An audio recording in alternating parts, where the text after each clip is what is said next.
Jijamata green energy limited Shankarnagar दुसर बीड येथे 4 February रोजी विदर्भातील पहिल्या जिजामाता सहकारी साखर कारखान्यांचे संस्थापक अध्यक्ष कैलासवासी अण्णासाहेब देशमुख यांच्या 114व्या जयंतीनिमित्त अभिवादन सभा संपन्न करण्यात आली।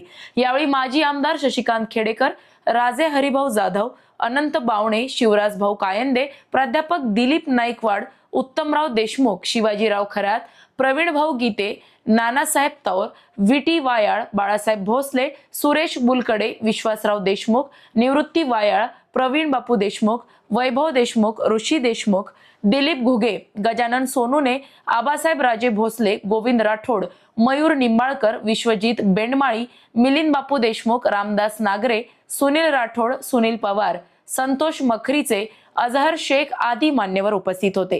प्राध्यापक दिलीप नाईकवाडे यांनी अण्णासाहेब देशमुख यांच्या सहकार चळवळीतील सामाजिक व राजकीय कार्याचा सविस्तर आढावा घेत त्यांच्या जीवन कार्यावर प्रकाशझोत टाकला।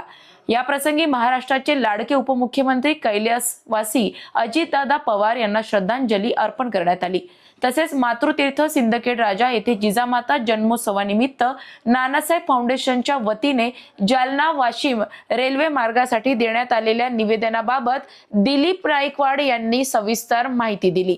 या प्रस्तावित मार्गामध्ये मातृतीर्थ सिंदखेड राजा, किनगाव राजा, दुसर बीड, लोणार सरोवर, सखाराम बाबा लोणी, रिसोड, वाशिम आदी ठिकाणांचा समावेश असल्याचे त्यांनी स्पष्ट केले।